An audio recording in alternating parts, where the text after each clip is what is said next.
71 BPSC का preparation हम लोग माइंड मैप के थ्रू कर रहे हैं, जिसमें हम लोगों ने शुरुआत किया है पॉलिटी से। पॉलिटी पढ़ेंगे हम लोग, फिर उसके बाद हिस्ट्री देखेंगे, उसके बाद साइंस देखेंगे, उसके बाद बिहार स्पेशल देखेंगे, उसके बाद करंट अफेयर को पढ़ेंगे। ठीक है, आज पॉलिटी का जो है वो 3rd लेक्चर है। देखते हैं इसमें हम लोग क्या क्या पढ़ने वाले हैं। इस लेक्चर में हम लोग 3 चैप्टर को जो है कंप्लीट करेंगे। लक्ष्मीकांत का चैप्टर है ये। ठीक है, लक्ष्मीकांत को हम लोग माइंड मैप के थ्रू पढ़ रहे हैं। सही है। फंडामेंटल ड्यूटीज़ जो चैप्टर नंबर 9 है, आज हम लोग देखेंगे। ठीक है, अमेंडमेंट ऑफ द कॉन्स्टिट्यूशन जो चैप्टर नंबर 10 है, उसको हम लोग पढ़ेंगे। और हम लोग देखेंगे फीचर ऑफ द कॉन्स्टिट्यूशन जो चैप्टर नंबर 5 है, उसको हम लोग देखेंगे। 3 है, उसको हम लोग देखेंगे। ठीक है, तो इस तरीके से 3 चैप्टर को जो है हम लोग कंप्लीट करेंगे इस लेक्चर में। एक एक करके चीज़ों को देखते हैं।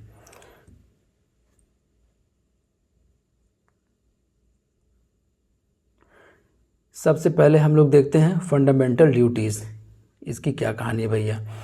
सबसे पहले तो आपको बात याद रखना है ये भैया कि ये स्वर्ण सिंह कमेटी जो है ये बहुत इम्पोर्टेंट है रिगार्डिंग फंडामेंटल ड्यूटीज़। क्यों?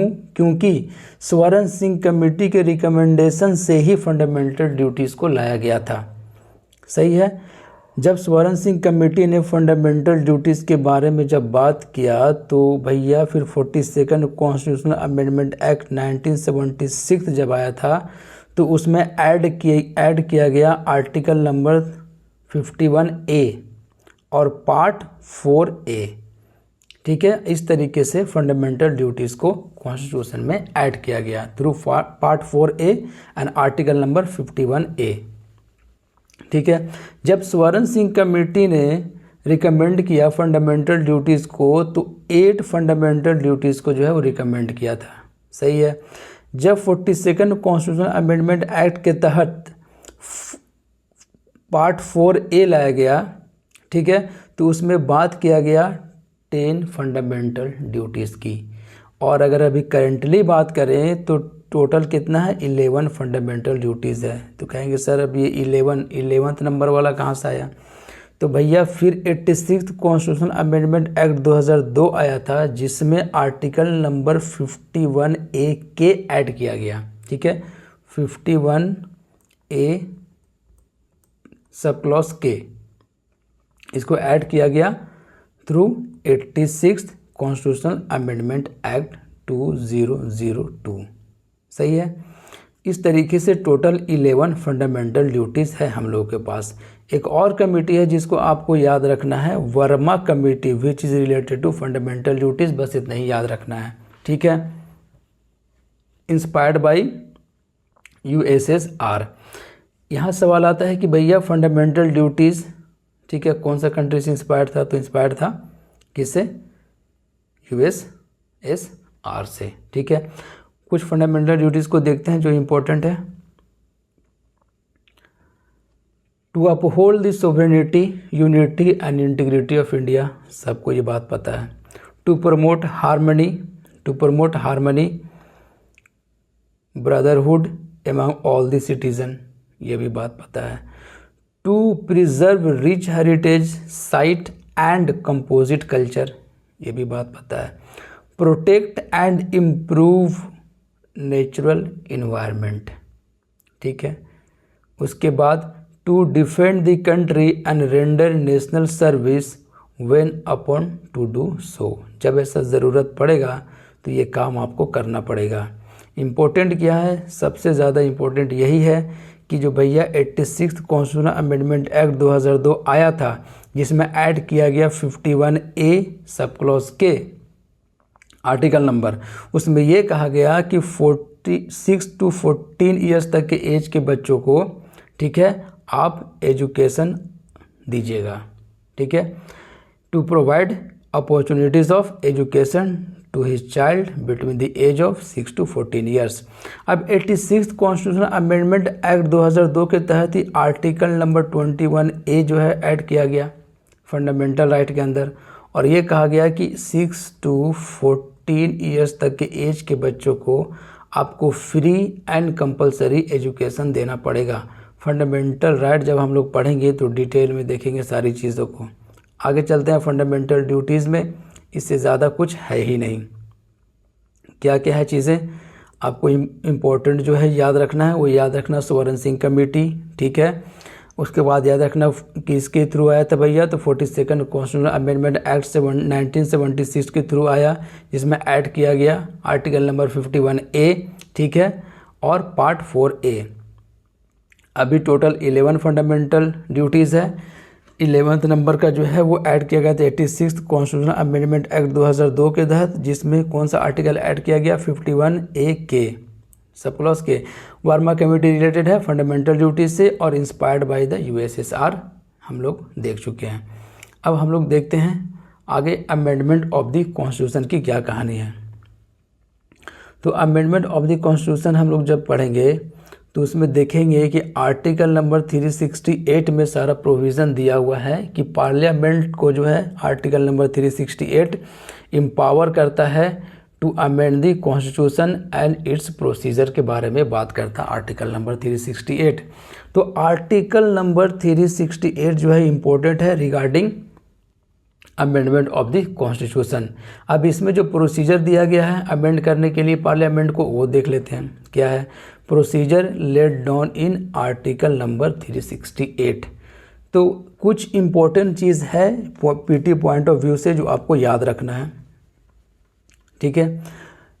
ये कि भैया कोई ज्वाइंट सिटिंग का कॉन्सेप्ट नहीं है। इस पॉइंट पे आते हैं, सिलसिलेवार तरीके से पढ़ते हैं।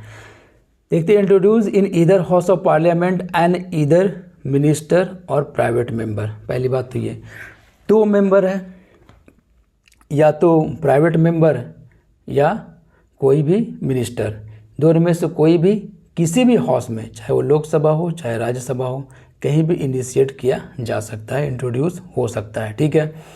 और जब भी इंट्रोड्यूस हो जाएगा तो अब प्रॉब्लम शुरू होगा। प्रॉब्लम क्या शुरू होगा कि भैया दोनों हाउस में सेपरेट स्पेशल मेजॉरिटी से पास करना पड़ेगा, ठीक है।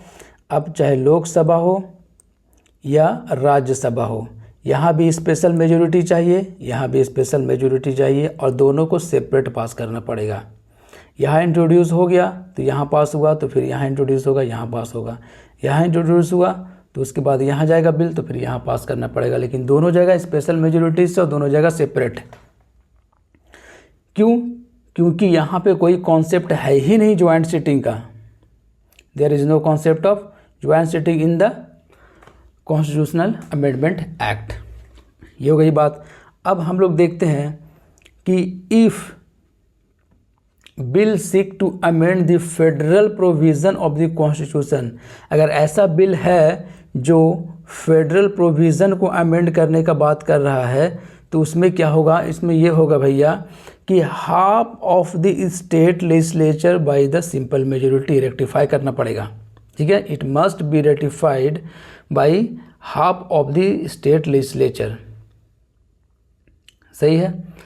अगर वो बिल रिलेटेड है किससे, फेडरल प्रोविज़न से, तो आर्टिकल नंबर 368, आर्टिकल नंबर 368 में 2 मेजॉरिटी निकल कर आई। पहला कौन सा भैया, एक है स्पेशल मेजॉरिटी और दूसरा है rectification of the state, half of the state को रेक्टिफाई करना पड़ेगा बाय द, मतलब कि half of the state by simple majority. ये 2 तरीके से मेजॉरिटी दिया हुआ किसमें, आर्टिकल नंबर 368 में। सिर्फ सिंपल मेजॉरिटी का बात नहीं हुआ है, ठीक है, वो out of the article number 368 है। आगे हम लोग देख लेंगे, सही है। आगे देखते हैं। उसके बाद बिल जो है प्रेजेंट किया जाएगा प्रेसिडेंट के पास। अब प्रेसिडेंट के पास कोई ऑप्शन नहीं है, नो चॉइस। क्या है, कोई चॉइस नहीं है, एसेंट देना ही पड़ेगा। He must give his assent to the bill, he can not withhold, ठीक है, nor return the bill for reconsideration. नहीं आप विद होल्ड कर सकते हैं और नहीं आप रिटर्न कर सकते हैं बिल को, आपको एसेंट देना है, ठीक है। ये जो पूरा कहानी है ये कॉन्स्टिट्यूशनल अमेंडमेंट एक्ट के बारे में बात हो रही है, ठीक है। इसमें आर्टिकल नंबर 368 में जो है सारा प्रोसीजर दिया हुआ है, कॉन्स्टिट्यूशन को कैसे अमेंड करना है। एम्पावर करता है पार्लियामेंट को कि आप कॉन्स्टिट्यूशन को अमेंड कर सकते हैं। प्रोसीजर दिया हुआ है कि किस तरीके से आपको अमेंड करना है। कोई कॉन्सेप्ट नहीं है ज्वाइंट सिटिंग का इसमें, ये बात आपको याद रखना है, ठीक है। अब हम लोग देखते हैं कि अमेंडमेंट ऑफ द कॉन्स्टिट्यूशन कितने तरीके से किया जा सकता है। दो तरीका हम लोग जो है वो देख चुके हैं। आर्टिकल नंबर 368 के अंदर एक स्पेशल मेजोरिटी, ठीक है, आर्टिकल नंबर 368 के अंदर है ये, और उसके बाद है special majority and rectification of the half of the state, ये हम लोग देख चुके हैं, ठीक है, अगर कोई फेडरल प्रोविज़न को अमेंड करना हो तो। एक है सिंपल मेजोरिटी की कहानी, उसका क्या कहानी है कि to create new state outside of article number 368। ये आर्टिकल नंबर 368 से हट के बात हो रही है। अगर कोई न्यू स्टेट को बनाना है तो सिंपल मेजोरिटी से काम चल जाएगा, ठीक है। अब इससे ज़्यादा है नहीं इसमें कॉन्स्टिट्यूशनल अमेंडमेंट एक्ट में, ठीक है, यानी कि making of the amendment of the constitution में। अब हम लोग देखते हैं फीचर ऑफ द कॉन्स्टिट्यूशन, उसके बाद जो है ये लेक्चर जो है कंप्लीट हो जाएगा। एक एक करके चीज़ों को देखते हैं। फीचर ऑफ द कॉन्स्टिट्यूशन में क्या है कि it is the lengthiest written constitution, सबको ये बात पता है। ओरिजिनली जो है 22 पार्ट था, याद रखना, आपको ऐसे भी नॉलेज होना चाहिए। 8 शेड्यूल था और 395 आर्टिकल्स था। इससे पहले वाले लेक्चर में भी हम लोगों ने ये बात को देखा। करंटली क्या सिचुएशन है? करंटली ये सिचुएशन है कि अभी 25 पार्ट है, ठीक है, 25 पार्ट है, ठीक है, 12 शेड्यूल है और 448 आर्टिकल है, यानी कि नंबर ऑफ आर्टिकल कितना है? 448, सही है। और पार्ट कितना है? 25। शेड्यूल कितना है? 12 है, ये आपको पता है, ठीक है। ड्रॉ फ्रॉम वेरियस सोर्सेस, अलग अलग सोर्सेस से जो है ड्रॉ किया गया। अब क्या है इसकी कहानी देख लेते हैं। सबसे पहले तो हम लोग बात कर लेंगे कि गवर्नमेंट ऑफ इंडिया एक्ट 1935 से क्या क्या ड्रॉ किया गया भैया। जुडिशियरी का प्रोविज़न, पब्लिक सर्विस कमीशन, उसके बाद इमरजेंसी का प्रोविज़न, ये किससे लिया गया? ठीक है, गवर्नमेंट ऑफ इंडिया एक्ट 1935 से लिया गया। इमरजेंसी का प्रोविज़न लिया गया है किससे? गवर्नमेंट ऑफ इंडिया 1935 से। लेकिन अगर जर्मनी वाला हम लोग देखेंगे तो उसमें ये लिया गया suspension of the fundamental rights during an emergency. Emergency के टाइम में फंडामेंटल राइट्स को जो सस्पेंड करते हैं, ठीक है, article number 20 and article number 21 को छोड़ के ऑटोमेटिकली जो फंडामेंटल राइट जो है वो सस्पेंड हो जाता है। वो सब प्रोविज़न हम लोगों ने किससे लिया है भैया? जर्मनी से लिया है। लेकिन इमरजेंसी का और भी जो सारा प्रोविज़न है वो गवर्नमेंट ऑफ इंडिया एक्ट 1935 से लिया है, ठीक है। आगे देखते हैं ब्रिटिश से क्या लिया हम लोगों ने? पार्लियामेंट्री गवर्नमेंट, आपको पता है। रूल ऑफ लॉ बहुत इंपॉर्टेंट है। बाईकैमरलिज्म, गवर्नमेंट ऑफ इंडिया 1919 में हम लोगों ने पढ़ा कि बाईकैमरलिज्म का कॉन्सेप्ट आया था, अपर हाउस लोअर हाउस, ठीक है। सिंगल सिटीजनशिप ब्रिटिश से लिया हम लोगों ने। उसके बाद यूएसए से क्या लिया है? आपको याद रहता है फंडामेंटल राइट, आपको याद रहता है जुडिशियल रिव्यू और इम्पीचमेंट ऑफ द प्रेसिडेंट याद रहता है, ठीक है। आपको याद रखना है independent of the judiciary. Judiciary का जो इंडिपेंडेंसी है वो किससे लिया हम लोगों ने? वो यूएसए से लिया है। वाइस प्रेसिडेंट का भी कहानी किससे लिया है? यूएसए से लिया है। आयरिश कॉन्स्टिट्यूशन से आपको पता है कि डीपीएसपी लिया है, directive principle of state policy. उसके बाद कैनेडियन से क्या लिया है? Federation with strong centre. Federation with strong centre किससे लिया है? हम लोगों ने लिया है कैनेडियन कॉन्स्टिट्यूशन से, फेडरेशन विद स्ट्रॉन्ग सेंटर, ठीक है। ऑस्ट्रेलियन कॉन्स्टिट्यूशन से क्या लिया भैया? कॉन्करेंट लिस्ट, आपको पता है, और ज्वाइंट सिटिंग का कॉन्सेप्ट, सही है। उसके बाद जर्मनी से आप पढ़ चुके हैं कि suspension of the fundamental rights during emergency. Emergency के टाइम में जो सस्पेंड होता है फंडामेंटल राइट्स, उसका सारा कहानी जर्मनी से लिया गया है। यूएसएसआर से क्या लिया हम लोगों ने? फंडामेंटल ड्यूटीज़ लिया है।